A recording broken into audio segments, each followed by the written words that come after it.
Welcome to our morning session. Gently keep your hands on your face for 10 seconds. 10, 9, 8, 7, 6, 5, 4, 3, 2, 1, 0. అరచేతులు చూస్తూ నెమ్మదిగా కడతరిద్దాం. 5, 4, 3, 2, 1 0. పతంజలి యోగ సూత్రాలలో మనం చెప్పుకున్నాం. పతంజలి యోగ సూత్రాల గురించి మనం కొత్త విషయాలు తెలుసుకుందాం. మై డియర్ ఫ్రెండ్స్, ఓషో గారు చెప్తున్నటువంటి సూత్రాల్లో పతంజలి యోగ సూత్రాసు ఎలాంటిదంటే అపారమైనటువంటి జ్ఞాపక శక్తి.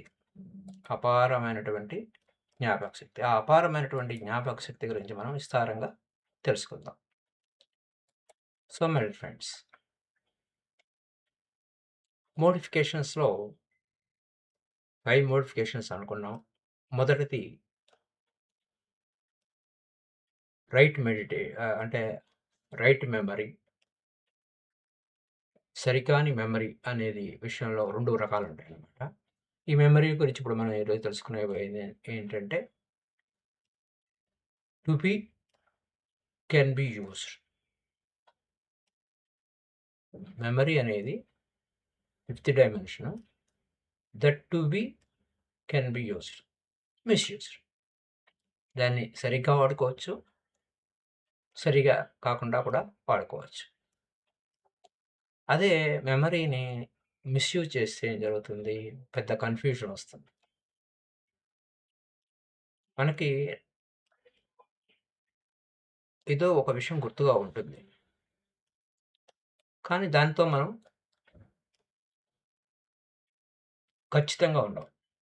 అది నిజంగా జరిగిందో లేదో అనుమానమే. అప్పుడు అలాంటి మెమరీ అనేది నమ్మశక్యంగా ఉండదు. అప్పుడేమవుతుంది? అనేక విషయాలను దాన్ని జోడింపజేస్తాం. ఊహాశక్తితో ఆ మెమరీని, జ్ఞాపక శక్తిని వినియోగించుకుంటాం.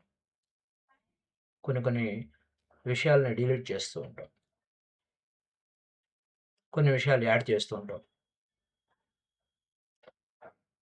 దిస్ ఈజ్ మై మెమరీ అని అనుకుంటాం. ఇది నా మెమరీ అనుకుంటాం. ఇది మార్పు చేసింది. అది నిజం కాదు. ఉదాహరణకి బాల్యంలో మనం బాల్య వ్యవస్థ గురించి చెప్పుకుంటూ, నా బాల్యం చాలా అద్భుతంగా జరిగింది. ఆనందంగా ఉన్నాను నేను నా బాల్యంలో. అవి ఒక స్వర్గంతో కూడుకున్న రోజులని మనం ఇప్పుడు వర్తమాన జీవితం అంతా చాలా దుఃఖమయంగా ఉంది. గతం ఎప్పుడో చాలా అద్భుతంగా ఉంది. నా మెమరీ చాలా బాగుంది. ఇలాంటి మాటలు మనం మాట్లాడుతూ ఉంటాం. కానీ నిజానికి బాల్యావస్థలో మనం ఎన్నో కష్టాలు పడుంటాం. ఎందుకంటే మనం త్వరగా ఎదగాలనుకుంటాం. పెద్దవాళ్ళం అయిపోవాలనుకుంటాం. ఆ పిల్లవాడు ఎప్పుడు పెద్దవాళ్ళు ఎంత చక్కగా ఎంజాయ్ చేస్తున్నారు. నేను చిన్న పిల్లవాడిని అయిపోయాను. నాకేం తెలీదు. చాలా దిగులుగా ఉన్నాను అని ఆ పిల్లవాడు అనుకుంటూ ఉంటాడు. పెద్దవాళ్ళైతే ఎంజాయ్ చేస్తామని అనుకుంటాడు. ఎందుకంటే పెద్దవాళ్ళు చాలా పవర్‌ఫుల్లు. వాళ్ళు ఏదైనా చేయగలరు. నేను చిన్న పిల్లవాడిని. నేను నిస్సహాయుడిగా ఉన్నాను అనే ఆలోచనలో ఉంటాం. అది చిన్న పిల్లల యొక్క స్థితి. చిన్న పిల్లలు ఎంతో దిగులుతోనూ, బాధతోనూ, దుఃఖంతోనూ ఉంటారు. కానీ మనం ఏం చెప్తాం? మన కథలు వేరే విధంగా చెప్తాం. మేము బాల్యం ఎంతో బాగుంది అది ఇది అని. అయితే మై డియర్ ఫ్రెండ్స్, సఫరింగ్ ఉంది. ది చైల్డ్ బ్యూటిఫుల్‌గా ఉంటుంది. పారడైజ్‌గా ఉంటుంది అని మనం అనుకుంటాం. They will said that total child will beautiful అని అనుకుంటూ ఉంటాం. కానీ మెమరీ మనకి నిజంగా జ్ఞాపక శక్తి లేదు. మనం ఊహించుకుంటూ ఉంటాం. ఊహించుకోవడం వల్ల ఏమవుతుంది? నీ గతాన్ని సృష్టించుకుంటూ ఉంటావు. అందులో సత్యం లేదు. అందులో సత్యం లేదు. పైపెచ్చు చాలా విషయాలు నువ్వు జ్ఞాపక శక్తి నుంచి తొలగించేస్తావు. అసహ్యంగా ఉన్నాయి, బాధ కలిగించే విషయాలు, దిగులు పడే విషయాలు, నొప్పి కలిగించే విషయాలు అవన్నీ తీసివేస్తాం. చాలా అందమైన విషయాల గురించే కంటిన్యూ చేస్తాం. ఎందుకని?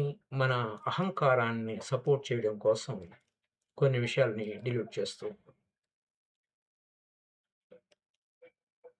అయితే అక్కడ దానివలన నువ్వు అనేక విషయాలను దాటుకుంటూ వచ్చావు అన్న విషయాలు సపోర్ట్ చేసే విషయాలు నువ్వు పట్టించుకోవు.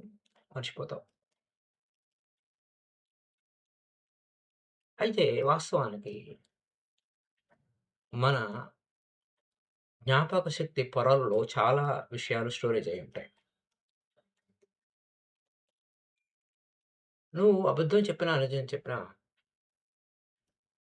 నీ జ్ఞాపక శక్తి సరైనదిగానే రికార్డ్ అయ్యి ఉంటుంది. మై డియర్ ఫ్రెండ్స్, ఆ జ్ఞాపక శక్తి యొక్క పొరలు, వాస్తవాలు ఎక్కడా కూడా కన్‌ఫ్యూజ్ కావు. నువ్వు కన్‌ఫ్యూజ్ చేస్తావు కానీ లోపల అక్కడ అది వాస్తవం అలానే ఉంటుంది.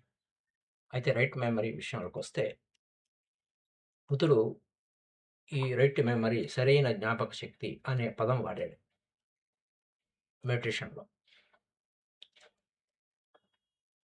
పతంజలి మహర్షి కూడా సరైన పద్ధతి, సరైన జ్ఞాపక శక్తి అనే పదం వాడాడు.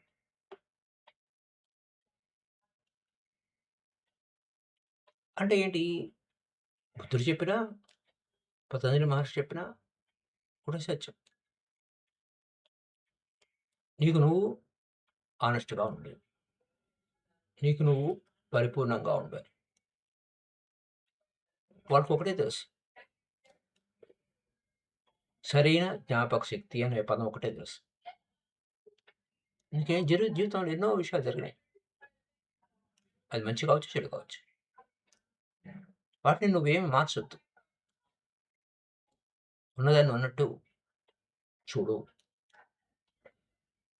అది నీకు కఠినంగానే ఉండొచ్చు. కష్టంగా ఉండొచ్చు. దుఃఖంగా ఉండొచ్చు. ఎంచుకో. పరిణామక్రమం చెందు. నువ్వేమైనా వర్క్ చేయాలనుకుంటే చేసుకోవచ్చు. ఎంచుకో. నువ్వు దాన్నెందుకు దాచిపెట్టడం? నీ గతాన్ని నువ్వు స్వయంగా చూసి తగిన మార్పులు చేసుకో. అప్పుడు నీ జీవితం అంతా చాలా అద్భుతంగా ఉంటుంది. గతం మొత్తం నిజంగా నీకు ఖచ్చితంగా తెలిస్తే, ఇంకా భవిష్యత్తులో చేసిన తప్పులు నువ్వు మళ్ళీ చేయవు. అంచేత right now everybody is thinking how to repeat it in a modified way. గతమే. ఆ గతం సరే. కానీ ఆ గతాన్ని మళ్ళా సరికొత్తగా జీవిద్దాంలే అంటాం. దాని అర్థం ఏంటి? మనం గతం గురించి పూర్తిగా నిజంగా నీకు తెలిసున్నట్లయితే మళ్ళా రిపిటేషన్ ఎప్పుడు చేయవు. అందుకోసం సరైన జ్ఞాపక శక్తి వలన మనకి ఒక ప్రేరణ జరుగుతుంది. మన అనేక జన్మల నుంచి, మన గత జన్మల నుంచి విడుదలైపోతాం ప్రేరణతో. సరైన జ్ఞాపక శక్తి వలన. సరైన జ్ఞాపక శక్తి వలన నువ్వు సరైన జ్ఞాపక శక్తితో నువ్వు గత జన్మల్లోకి నువ్వు వెళితే, నువ్వు నిజంగా హానెస్ట్‌గా ఉంటే, నిజంగా నువ్వు హానెస్ట్‌గా నువ్వు నీకు నువ్వు నిజాయితీగా ఉంటే నీ గత జన్మలోకి నువ్వు వెళ్ళి తీరాల్సిందే. అప్పుడు నీకు తెలుస్తుంది.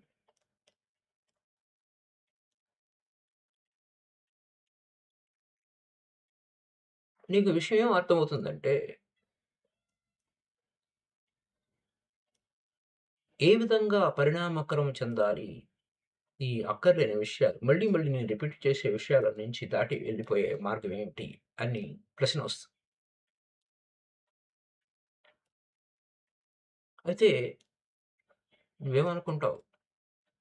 గతం తాలూకా ఆలోచనల గురించి బ్యూటిఫుల్‌గా ఉంది అనుకుంటావు. అంచేత you think that there is good. Think future is good to be beautiful. గతం బాగుంటే నా భవిష్యత్తు బాగుంటుంది అని. గతం బాగుందట, భవిష్యత్తు బాగుందట, వర్తమానం బాలేదట. ఇది మనకొచ్చిన ప్రాబ్లం. గతం బాగుంది, భవిష్యత్తు బాగుంది. ఎక్కడ చెడిపోయింది? వర్తమానమే చెడిపోయింది. ఇప్పుడు ప్రెజెంట్,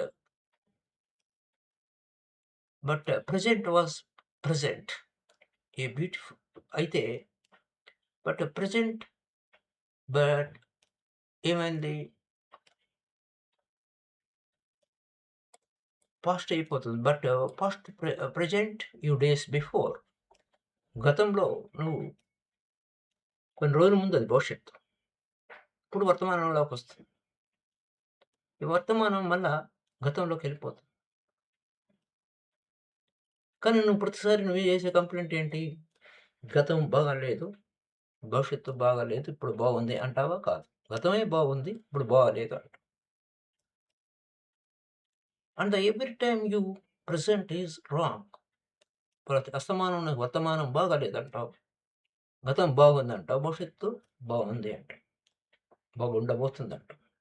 ఇది wrong. This is wrong. This is wrong my dear friends.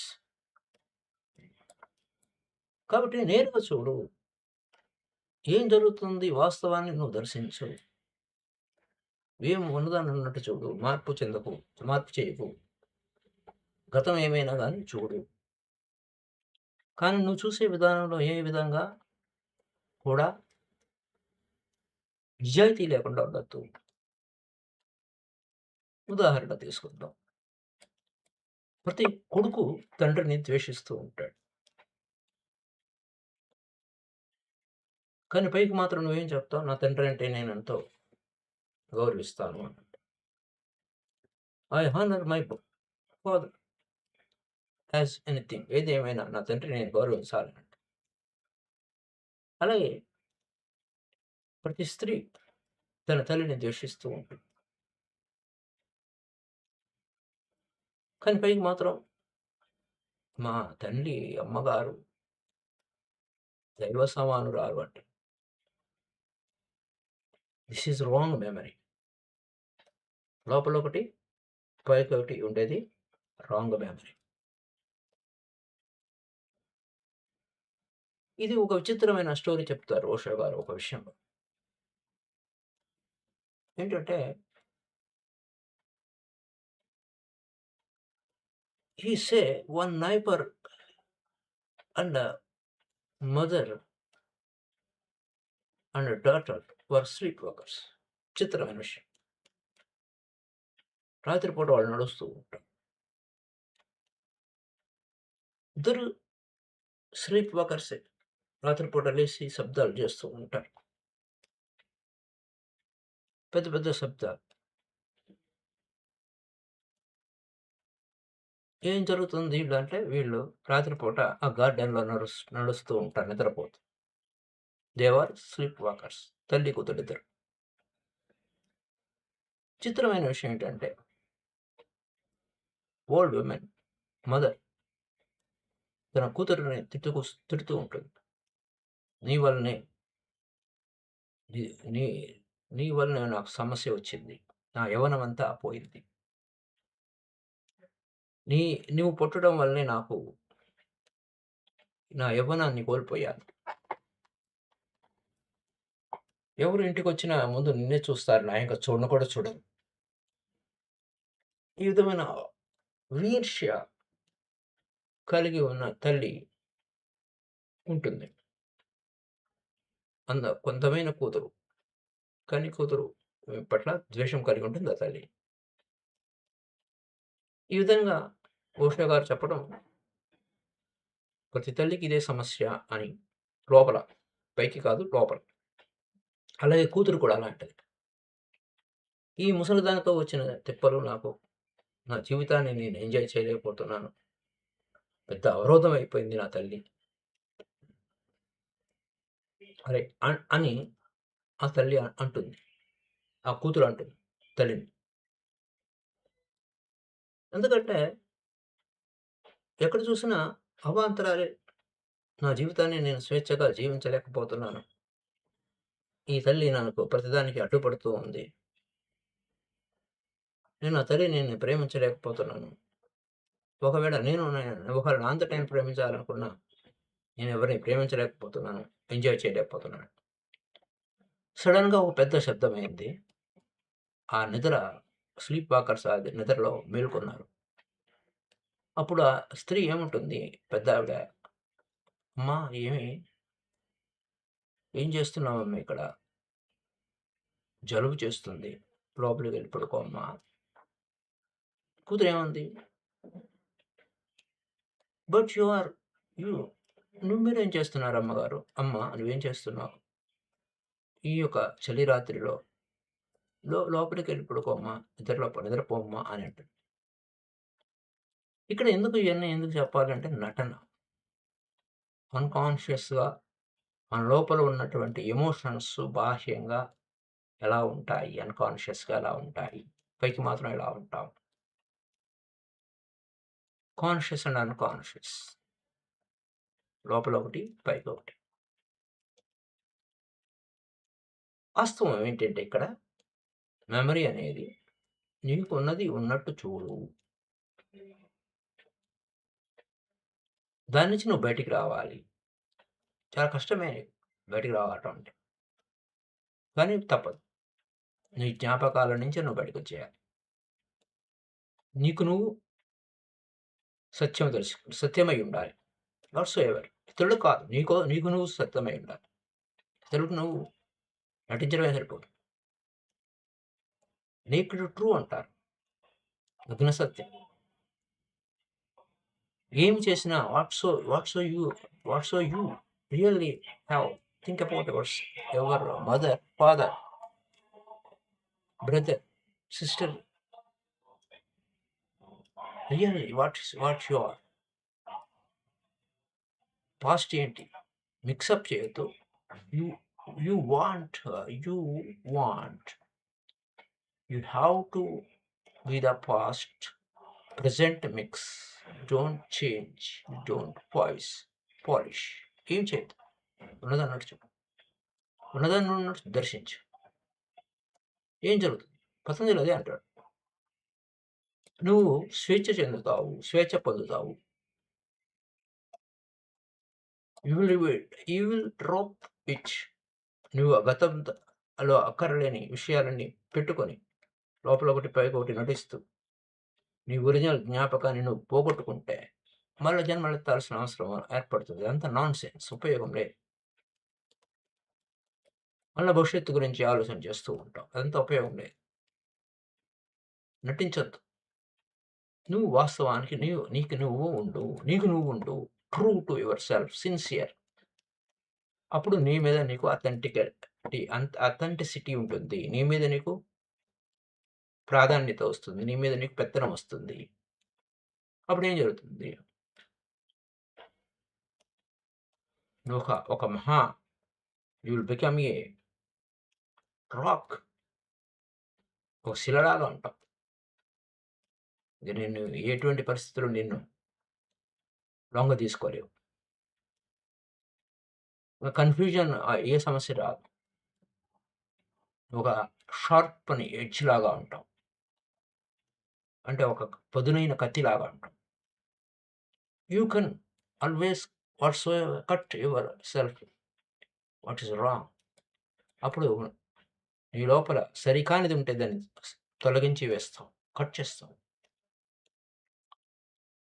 సరైనదేమిటి, సరికానిదేమిటి అనేది అసంగ శస్త్రేణ అన్నట్టు దేంట్లోనూ సంగం ఉండదు. దృఢమైన చిత్తంతో సరైంది, సరికానిది నువ్వు దర్శించగలుగుతావు. క్లారిటీ ఆఫ్ మైండ్ వస్తుంది. స్పష్టత వస్తుంది. ఆ క్లారిటీ ఆఫ్ మైండ్ వలన సరైన ధ్యాన స్థితిలోకి నువ్వు వెళ్ళగలుగుతావు. My dear friends, the clarity can become the basic ground to grow, to grow beyond. Clarity అనేది చాలా ఇంపార్టెంట్. క్లారిటీ వల్లనే నువ్వు ఎదుగుతావు. అంతేగాని కన్‌ఫ్యూజన్ అవ్వడం వల్ల కాదు. So, thank you. So, little episode మళ్ళా తిరిగి రేపటి ఎపిసోడ్‌లో తిరిగి కలుసుకుందాం. Thank you. బాయ్. బాయ్.